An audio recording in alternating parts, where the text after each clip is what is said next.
Meet Emily, a 19-year-old girl whose life changed forever after a tragic accident. Paralyzed and struggling, she never imagined hope could appear in the form of a kind-hearted mechanic. Watch as one act of kindness rebuilds more than just a wheelchair. It rebuilds her future. Don't forget to like, share, and subscribe.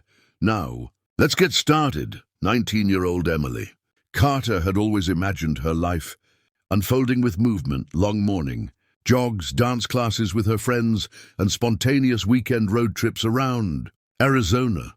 But ever since the accident 8 months earlier, her world had shrunk into stillness. The car crash had taken more from her than she could ever explain.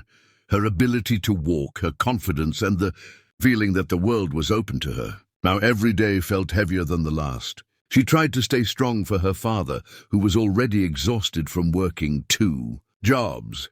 But the truth was, she felt herself fading inside. The wheelchair she relied on had become as worn out as her spirit. It squeaked, jammed, and wobbled with every movement. Every outing became a reminder of how much independence she had lost. That afternoon, the Arizona heat pressed down like a weight.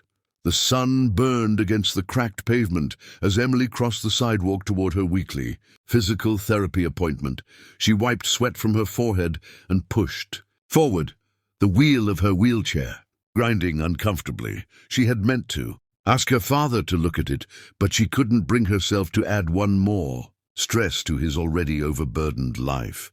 He was working overtime shifts just to keep up with medical bills and rent. She didn't want to be another weight around his neck. Halfway down the block, her wheelchair suddenly jolted. The right wheel twisted sharply, catching on something unseen. Emily tried to steady herself, but the chair refused to move. She pushed harder, feeling the wheel grind and pop until it refused to budge at all. A wave of heat and frustration washed through her. She looked around. Cars passed by. People walked in and out of shops nearby. Yet nobody seemed to notice her struggle. She gripped the armrests, swallowing the sting in her chest.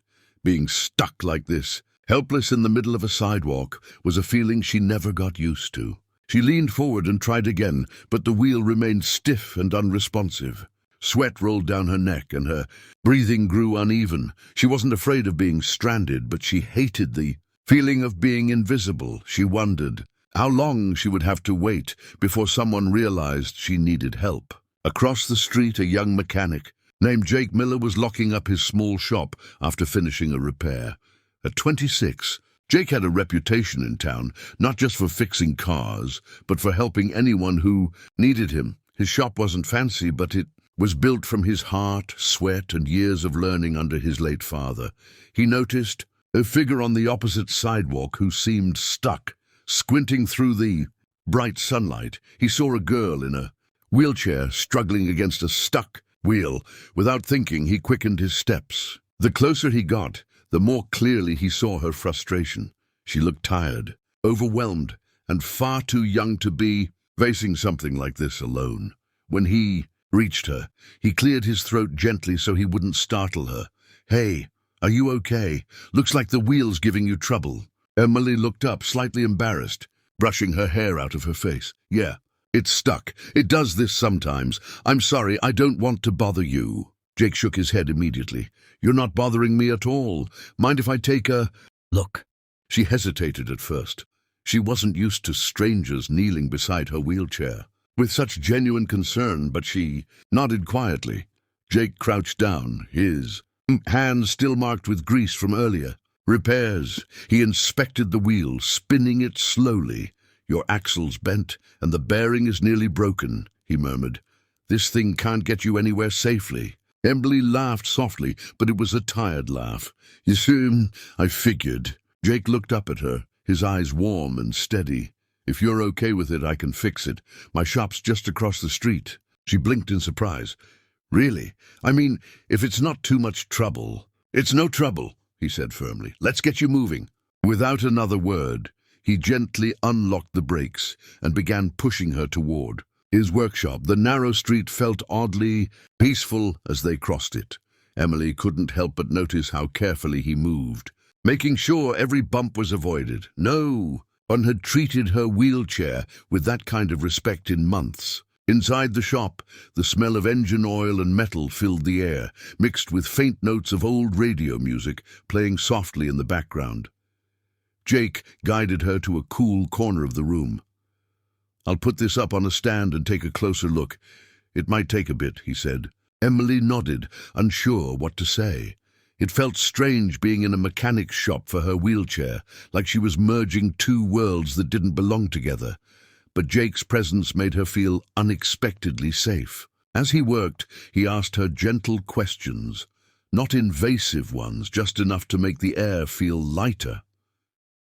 She told him her name, how long she'd lived in the town, and that she was on her way to therapy before the chair gave out. Jake listened intently, occasionally glancing up to meet her eyes. His expression never showed pity, only understanding.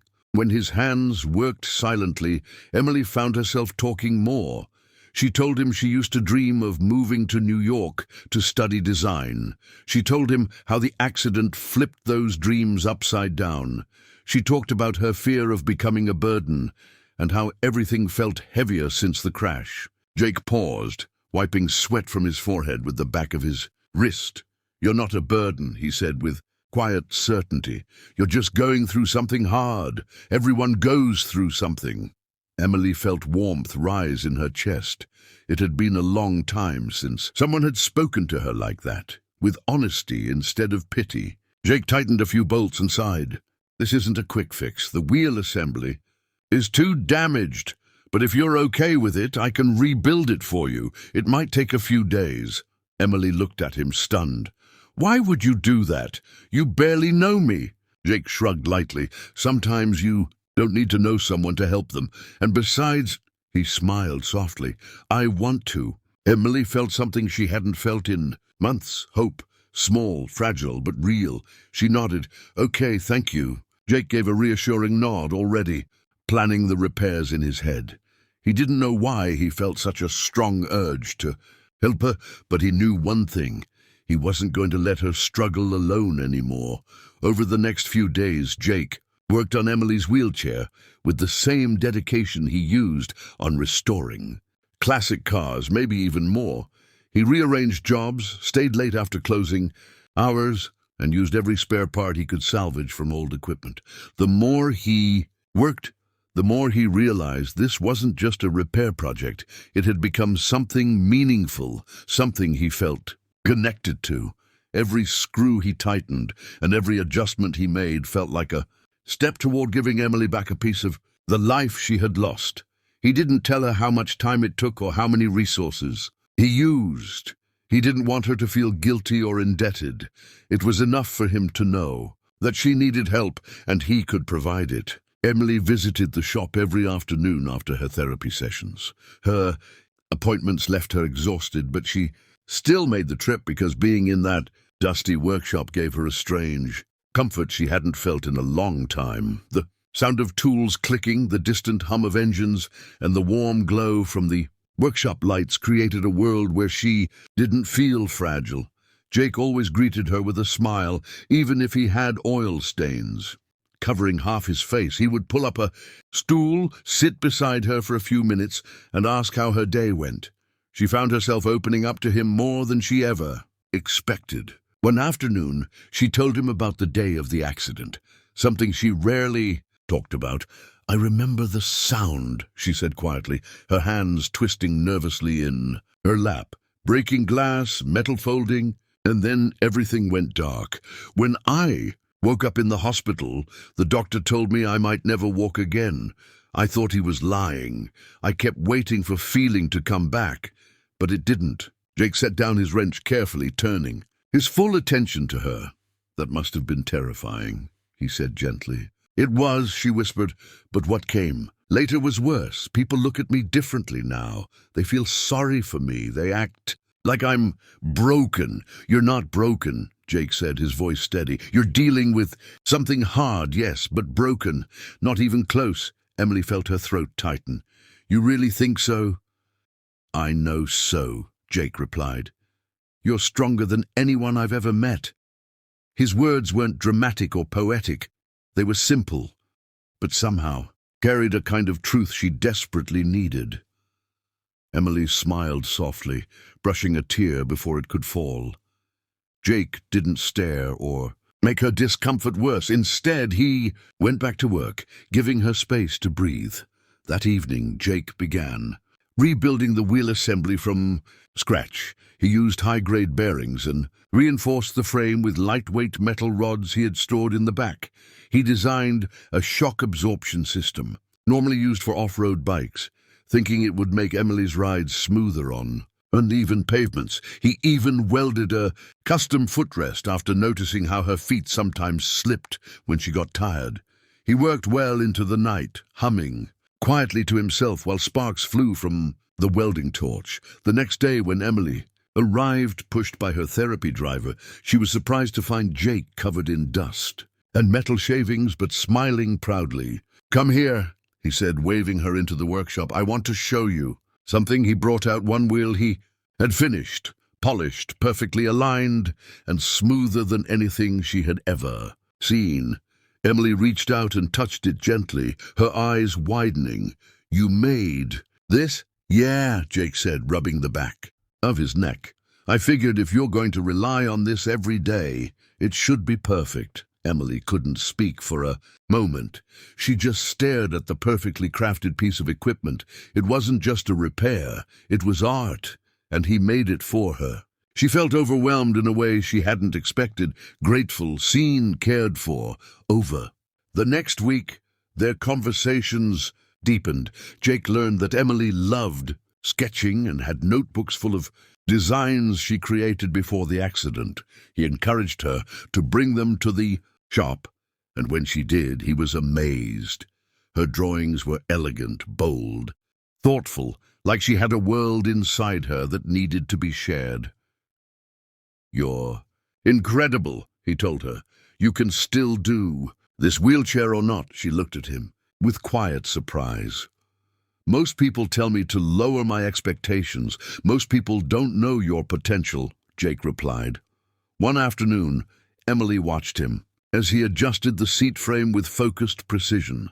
She studied the way his hands moved, confident, steady, full of purpose. She admired the way he seemed to belong in every space he entered, even in this cluttered garage filled with tools.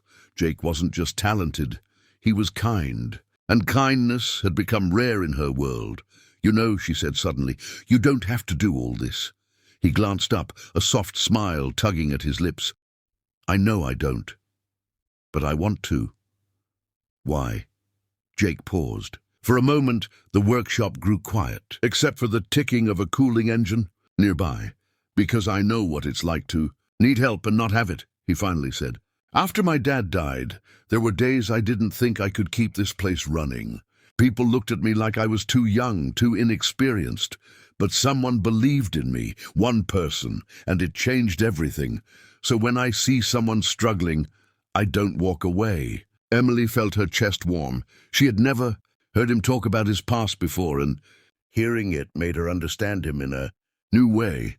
They were both people who had lost something, yet kept going anyway. By the time the wheelchair was nearly finished, Emily felt something shifting. Inside herself, she no longer dreaded waking up in the morning. She no longer felt the same crushing heaviness she'd carried for months. She looked forward to coming to the shop every day, to the conversations, the warmth, the unspoken connection she and Jake were forming.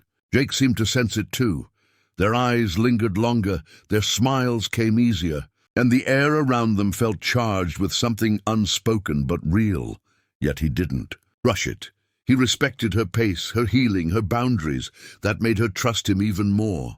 On the 7th day, Jake tightened the last bolt, stood up and wiped his hands. "It's done," he said softly, almost to himself. Emily's heart raced. She followed him to the center of the workshop where the newly rebuilt wheelchair stood under a beam of sunlight piercing through the window. It looked nothing like the old one, stronger, sleeker, lighter, almost like it belonged to a future she hadn't dared to imagine. Jake turned to her with a gentle smile. "Tomorrow," he said, "you're going to try it, and I promise your life is going to feel different." Emily nodded, her heart fluttering with anticipation. She didn't know what tomorrow would bring, but for the first time since her accident, she felt genuinely excited for it. The next morning felt different from the moment Emily opened her eyes. For months she had woken up with heaviness in her chest, the kind that made even getting out of bed feel like a battle. But today her heart felt light, almost like she was waiting for something beautiful to happen. She dressed a little faster, tied her hair carefully, and even put on the pair of earrings she used to wear before the accident. Her father noticed the spark in her eyes as he helped her into the old wheelchair. "You look happy today," he said softly. She smiled and nodded, unable to fully express what she felt.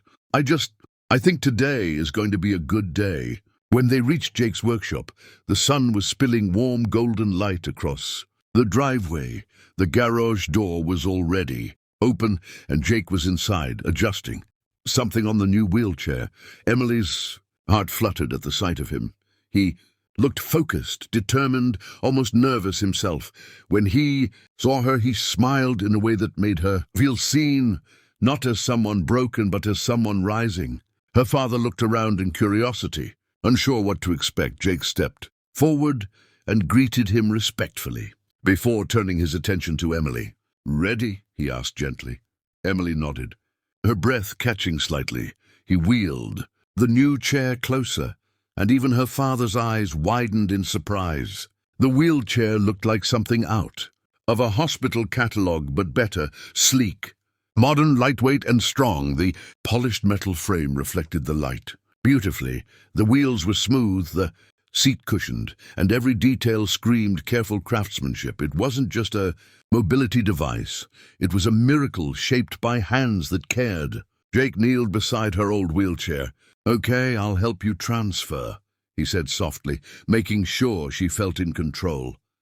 Emily slid over slowly, steadying herself on the armrests while Jake supported the frame to keep it stable. When she finally settled into the new seat, her eyes widened. She could feel the difference instantly. The chair sat comfortably beneath her, as though it was built for her body specifically. "Try moving," Jake encouraged. Emily placed her hands on the wheels and pushed lightly. The chair glided. It didn't resist or drag. It didn't shake or squeak. It moved with such smooth ease that she gasped. She pushed again, turning this time, and the wheelchair responded like it understood her. It was the first time in 8 months she felt in control of her own movement. Her father watched, stunned. His lips trembled as he said, This is incredible. How much do I owe you?" The concern in his voice was real. He knew he couldn't afford anything expensive. Jake shook his head immediately. "Nothing. This is for her." Her father stared at him, speechless. Emily turned toward Jake, her eyes filling with tears she couldn't stop. "Why?" she whispered. Jake looked at her gently. "Because everyone deserves a second chance at their life, and you needed one." Emily couldn't speak. Instead, she wiped her tears quickly and laughed softly through them, overwhelmed by the kindness sitting in front of her. Her father placed a hand on her shoulder, his voice thick with emotion. "Thank you, son. You don't know what this means." Jake simply smiled. For him, this wasn't charity, it was purpose. Over the next several days, Emily used the wheelchair everywhere. It gave her freedom she thought she had lost forever. She could move across her house without struggling. She could go to therapy sessions without pain from the old faulty frame. She no longer feared cracks in the sidewalk or sloping driveways. Each day felt like she had gained back a small part of the independence she had lost. Jake checked in often, not because he doubted his work, but because he genuinely cared. Sometimes he visited her home to adjust things. Other times she came to his workshop with her father. Their bond deepened naturally, without force. Emily found joy in being near him, watching him talk animatedly about machines, tools, and engines. She felt warmth in her chest whenever he smiled at her, and she caught herself thinking about him at night. His kindness, his voice, his quiet strength. One afternoon, Emily received a call from her physical therapist. Her story about the rebuilt wheelchair had somehow reached a disability support nonprofit in California. They requested all her medical records and details of her passion for design. 2 weeks later, she received an email that left her speechless. She had been awarded a full scholarship, tuition, housing, supplies for a design program in San Diego. Dream she believed was dead suddenly came back to life. She rushed to Jake's shop with the news. He was adjusting the brakes on a customer's motorcycle when she burst in, breathless and glowing with excitement. "Jake!" she called out. He turned, startled, but smiling. "What happened?" he asked. She handed him the email on her phone. With shaking hands, he read the message, twice before looking up, eyes shining. "Emily," he said softly, "this is incredible. You did it." "No," she whispered, "you made it possible." Jake felt a weight shift in his chest, a mixture of pride and something deeper he struggled to name. Her happiness felt like his own. As her departure day approached, Emily felt a mix of excitement and sadness. She was finally stepping into her future, but she was leaving behind the person who helped rebuild her foundation. On her last day in town, she visited Jake's shop alone. The workshop was quiet, the late afternoon sun coloring the space with a soft orange glow. Jake looked up from a toolbox when he heard her enter. His smile faded into something more bittersweet when he saw the expression on her face. She wheeled closer and stopped in front of him. "I wanted to see you before I leave," she said quietly. He nodded, swallowing. "Of course." She looked around the workshop slowly, as if memorizing it, before returning her gaze to him. "You didn't just fix my wheelchair," she said. "You fixed something inside me. You gave me my life back." Jake felt his throat tighten. "You did that," he said. "I just helped a little." Emily shook her head. "No, you changed everything." Silence settled between them, not heavy, but full of meaning. Emily reached out her hand, and Jake took it gently. Warmth passed between them, a connection strong and unspoken. "Promise me one thing," she whispered. "Don't forget me." Jake's voice was soft but steady. "I could never forget you." Emily smiled with tear-filled eyes. Then she turned her wheelchair toward the door, pausing only once more to look back. Jake stood there, hands in his pockets, watching her with a proud yet heartbroken smile. She rolled away slowly, the sunlight outlining her figure. The next morning, Jake stood outside the small-town airport as Emily boarded the plane. She looked back through the window and saw him, standing tall, waving gently. She placed her hand against the glass. He tapped his chest lightly, then pointed to her as if saying, "You've got this." And she did. The plane took off into the wide Arizona sky, carrying her toward a future she once believed was gone. Jake watched until the aircraft disappeared into the clouds, then whispered to himself, "Go live your life, Emily. You deserve every good thing coming your way." And though their paths were separating, deep down they both knew some people enter your life, not to stay forever, but to change it forever. And that's exactly what they had done for each other.